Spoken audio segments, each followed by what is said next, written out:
1954 সালের শিক্ষক আন্দোলন।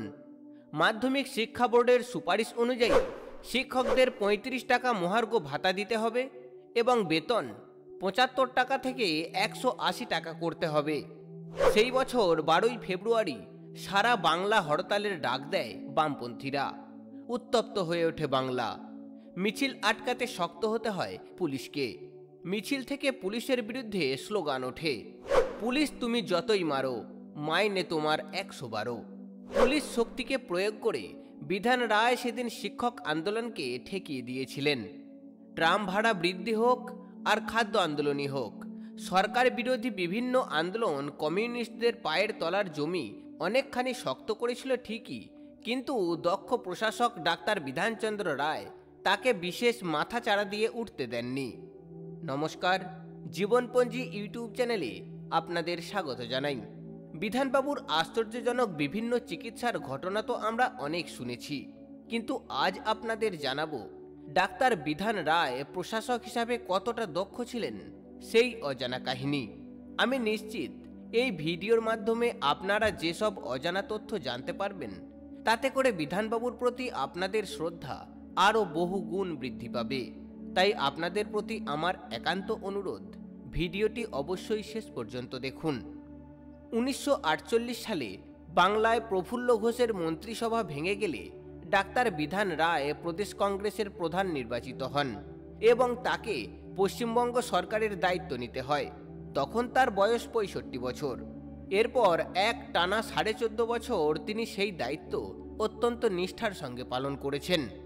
প্রফুল্লচন্দ্র ঘোষের পর বাংলার দ্বিতীয় মুখ্যমন্ত্রী হন ডাক্তার বিধানচন্দ্র রায়।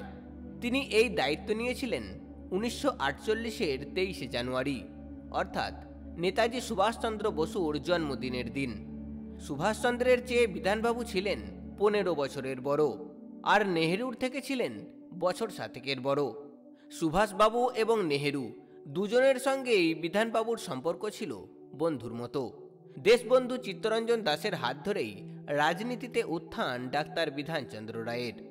মহাত্মা গান্ধী, মতিলাল নেহেরু, জওহরলাল নেহেরু থেকে সর্দার বল্লভভাই প্যাটেল, তাঁর চিকিৎসা পরামর্শ কে না নিয়েছেন। আমেরিকার রাষ্ট্রপতি কেনেডির সাথে এক সৌজন্যমূলক সাক্ষাৎকারে তাঁর রোগ ধরে দেওয়ায় অবাক কেনেডি ডাক্তার রায়কে জিজ্ঞাসা করেছিলেন, একজন রাজনীতিবিদ হয়ে আপনি এমন কাজ করলেন কি করে?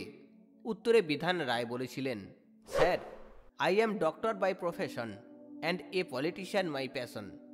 অর্থাৎ, মহাশয়, আমি পেশায় ডাক্তার এবং নেশায় রাজনীতিবিদ। বাংলার ইতিহাসের কঠিনতম সময়ে বিধানবাবু রাইটার্সের লালবাড়ির দায়িত্বে নিযুক্ত হন। 14.৫ বছর সেই দায়িত্ব পালন করেছেন অত্যন্ত নিষ্ঠার সঙ্গে।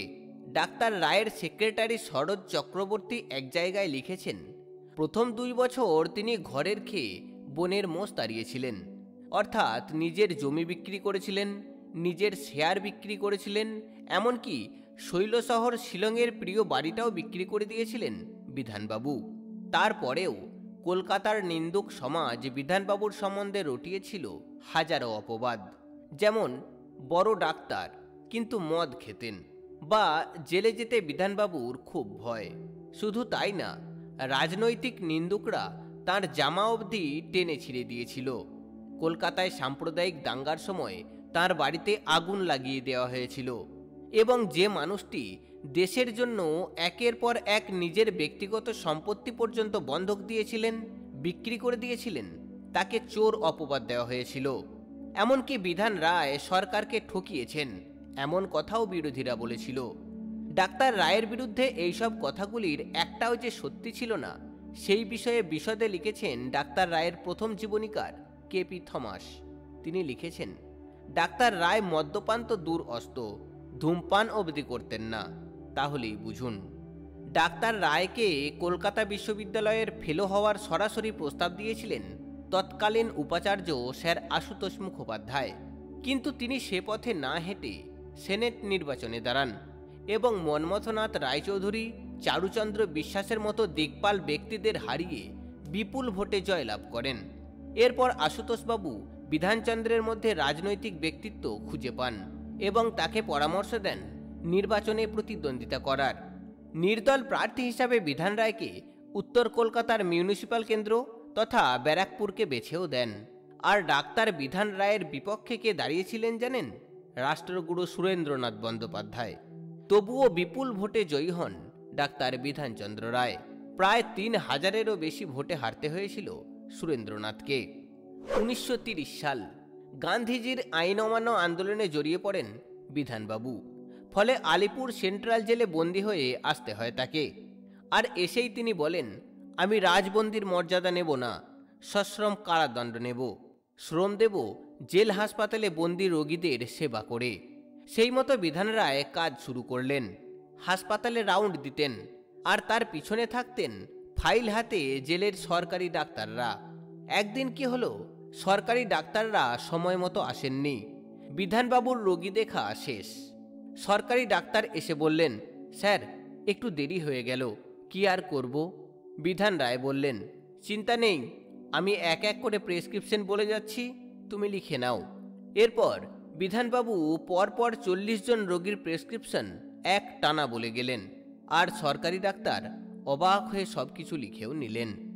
মুখ্যমন্ত্রী বিধান রায় বিধানসভায় অনেক টাকা খরচ করে একটি নতুন অফিস বানিয়েছিলেন, আর সেখানকার জন্য একটি সেগুন কাঠের রাজকীয় চেয়ার আনিয়েছিলেন। জ্যোতি বসু তখন বিধানসভার বিরোধী দলনেতা। তিনি এই খরচের তীব্র প্রতিবাদ জানিয়েছিলেন। জ্যোতি বসুর বিরোধিতার উত্তরে বিধান রায় বলেছিলেন, তুমি এতে প্রতিবাদ করছো কেন? তুমিই তো এই মুখ্যমন্ত্রীর চেয়ারে একদিন বসবে। তরুণ বিরোধী দলনেতা জ্যোতি বসু তখন লজ্জায় চুপ করে গেলেন। আর একবার গণনাট্য সংঘ জমিদারি প্রথা উৎখাত নিয়ে বিভিন্ন জায়গায় নাটকের প্রদর্শনী করছিল। কংগ্রেস সরকার তাতে নিষেধাজ্ঞা জারি করল, কিন্তু ডাক্তার রায়ের এতে সায় ছিল না। এই বিবাদ শেষ অবধি বিধানসভা পর্যন্ত গড়ায়। একদিন একটি বিল পাস করা নিয়ে বিধানসভায় বিরোধী দলনেতা জ্যোতি বসু বিধান রায়কে উদ্দেশ্য করে বলেন, আপনি হিটলারের মতো আচরণ করছেন। উত্তরে বিধান রায় মৃদু হেসে বলেন, হ্যাঁ, হিটলার স্তালিনের উত্তর দিচ্ছে। ১৯৪৮ সালের মার্চে অবিভক্ত ভারতের কমিউনিস্ট পার্টি ইয়ে আজাদি ঝুটা হ্যায় বলে সশস্ত্র সংগ্রাম শুরু করলে সরকার সিপিআইকে নিষিদ্ধ করে। সব নেতা ও কর্মীদের বিনা বিচারে আটক করা হয়। সেই আটকের প্রতিবাদে জ্যোতি বসু কলকাতা হাইকোর্টে মামলা করেন এবং পরে ছাড়া পান। মুক্তি পাওয়ার কিছুদিন পর জ্যোতি বসু বুঝতে পারেন ছদ্মবেশী কিছু গোয়েন্দা পুলিশ সারাদিন তাকে অনুসরণ করছে। জ্যোতি বসু মহাকরণে গিয়ে মুখ্যমন্ত্রীকে বিষয়টি জানান। ডাক্তার রায় তা শুনেই আইনজীবী হীরেন সরকারকে ডাকেন এবং বলেন, বিরোধীদের বিরুদ্ধে কোনো রকম গোয়েন্দাগিরি চলবে না, এভাবে হয় না। ১৯৪৯ সালের জুলাই মাস, নেহেরুর কলকাতা সফরের সময় উদ্বাস্তুরা তাকে লক্ষ্য করে পাথর আর জুতো ছোড়ে। রাজনৈতিক সভায় বোমা বিস্ফোরণ হয়। চতুর্দিকে দেখা যায় হিংসা, হানাহানি ও নৃশংসতা। কিন্তু বিধান রায় অত্যন্ত দক্ষতার সাথে সেই পরিস্থিতিকে সামাল দেন। ১৯৫৩ সালের ঘটনা। ১ পয়সা ট্রাম ভাড়া বৃদ্ধি নিয়ে উত্তাল কলকাতা, চারিদিকে আন্দোলন চলছে। একদিন চৌরঙ্গিতে বিধান রায়ের জনসভা। সময় মতো পৌঁছেও গেছেন ডাক্তার রায়। গাড়ি থেকেই বিধানবাবু হঠাৎ দেখলেন জ্যোতি বসু পায়ে হেঁটে কোথাও একটা যাচ্ছেন। বিধান রায় ডেকে পাঠালেন জ্যোতিবাবুকে। জিজ্ঞেস করলেন, কোথায় যাচ্ছেন? উত্তরে জ্যোতিবাবু বললেন, আপনারা ট্রামের ভাড়া বাড়িয়েছেন, আজ প্রতিবাদ মিছিল আছে, হেঁটে হেঁটে সেখানেই যাচ্ছি। শুনে বিধানচন্দ্র রায় বললেন, খালি পেটে বিধান রায় আর কংগ্রেসকে হারানো যাবে না। গাড়িতে আসুন, খান কয়েক লুচি আছে, দুজনে মিলে খাই, তারপর আপনি না হয় বিধান রায়কে গিয়ে গালাগালি করবেন। এই ছিলেন বিধান রায়। কাশ্মীরে গৃহবন্দী অবস্থায় ১৯৫৩ সালের ২৩শে জুন মৃত্যু হয় শ্যামাপ্রসাদ মুখোপাধ্যায়ের। তাঁর মৃত্যুতে কলকাতায় ব্যাপক উত্তেজনা তৈরি হয়। জানা যায় ভাঙচুর চালানো হয় ডাক্তার বিধানচন্দ্র রায়ের বাড়িতেও। শ্যামাপ্রসাদ ভুল চিকিৎসায় মারা গিয়েছিলেন বলে প্রশ্ন উঠতে শুরু করে। তা জানতে নিজেই তদন্ত শুরু করেন বিধানবাবু। কাশ্মীরের মুখ্যমন্ত্রী শেখ আবদুল্লার কাছে চিঠি লিখে প্রেসক্রিপশনও চেয়ে পাঠান তিনি। তারপর খুব অবাক হন এবং নিজেই তদন্ত শুরু করেন। এদিকে ভবানীপুরের বাড়িতে শ্যামাপ্রসাদের মরদেহ যখন পৌঁছায়, তখন তার মা বিধানবাবুকে ডেকে বলেন, বিধান, তুমি থাকতে আমার শ্যামাপ্রসাদ ভুল চিকিৎসায় মারা গেল। সেদিন নিরুত্তর ছিলেন ডাক্তার বিধানচন্দ্র রায়। 1954 সালের শিক্ষক আন্দোলন। মাধ্যমিক শিক্ষা বোর্ডের সুপারিশ অনুযায়ী শিক্ষকদের 35 টাকা মহার্ঘ ভাতা দিতে হবে এবং বেতন 75 টাকা থেকে 180 টাকা করতে হবে। সেই বছর 12ই ফেব্রুয়ারি সারা বাংলা হরতালের ডাক দেয় বামপন্থীরা। উত্তপ্ত হয়ে ওঠে বাংলা। মিছিল আটকাতে শক্ত হতে হয় পুলিশকে। মিছিল থেকে পুলিশের বিরুদ্ধে স্লোগান ওঠে, পুলিশ তুমি যতই মারো, মাইনে তোমার 112। পুলিশ শক্তিকে প্রয়োগ করে বিধান রায় সেদিন শিক্ষক আন্দোলনকে ঠেকিয়ে দিয়েছিলেন। ট্রাম ভাড়া বৃদ্ধি হোক আর খাদ্য আন্দোলনই হোক, সরকারি বিরোধী বিভিন্ন আন্দোলন কমিউনিস্টদের পায়ের তলার জমি অনেকখানি শক্ত করেছিল ঠিকই, কিন্তু দক্ষ প্রশাসক বিধানচন্দ্র রায় তাকে বিশেষ মাথাচাড়া দিয়ে উঠতে দেননি। কবি জীবনানন্দ দাশ তখন ট্রামের ক্যাচারে আটকে মৃত্যুর সঙ্গে পাঞ্জা লড়ছেন শম্ভুনাথ হাসপাতালে। শনিবারের চিঠি পত্রিকার সম্পাদক রজনীকান্ত দাস খবর পেয়েই ডাক্তার রায়কে নিয়ে হাসপাতালে হাজির হন। জীবনানন্দ কবি মাত্র এবং গুরুত্বপূর্ণ কেউ নন বলে হাসপাতালের সংরক্ষিত কেবিনে বেড দেওয়া হয়নি। ডাক্তার রায় হাসপাতালে গিয়ে আদেশ দেন জীবনানন্দের উন্নত চিকিৎসা এবং কেবিন স্থানান্তরের, কিন্তু কবি জীবনানন্দ দাশ শেষ পর্যন্ত বাঁচেননি। ডাক্তার রায়ের নির্দেশে জীবনানন্দের মৃতদেহের পোস্টমর্টেম হয়নি। 24শে জুন 1962 সাল। রাইটার্সে সেদিনই ছিল তাঁর শেষ দিন। ডাক্তার রায়ের হার্ট অ্যাটাক হয় 30শে জুন। ডাক্তার রায় তার প্রিয় বন্ধু ললিতমোহন বন্দ্যোপাধ্যায়কে বলেন, আমি 30 বছর হৃদরোগের চিকিৎসা করে আসছি, আমার কতটা কি হয়েছে আমি তা ভালো করেই বুঝতে পারছি। কোনো ওষুধই আমাকে ভালো করতে পারবে না। পরদিন 1 জুলাই, তাঁর জন্মদিন। আত্মীয় স্বজনরা এলেন দেখা করতে, সবাই শুভেচ্ছাও জানালেন। হঠাৎ ধীর কণ্ঠে বিধান রায় বললেন, আমার হাত পা ঠান্ডা হয়ে আসছে, আর বেশিক্ষণ নয়। ডাক্তাররা ছুটে এলেন। বিধান রায়ের নাকে নল পরানো হলো, ইঞ্জেকশন দেওয়া হলো। ডাক্তাররা ছোটাছুটি করতে লাগলো। ডাক্তারদের ছোটাছুটির মাঝে স্তব্ধ হয়ে গেলেন ডাক্তার বিধানচন্দ্র রায়। চলে গেলেন পশ্চিমবঙ্গের আধুনিক রূপকার ডাক্তার বিধানচন্দ্র রায়। দেহাবসানের কয়েক বছর আগে কেওড়াতলা শ্মশানের বৈদ্যুতিক চুল্লির সূচনা করেছিলেন ডাক্তার রায়। সেদিন তিনি বলেছিলেন, ওহে, আমাকে এই ইলেকট্রিক চুল্লিতেই পড়াবে। 2রা জুলাই তাঁর সেই ইচ্ছা পূরণ করা হয়েছিল।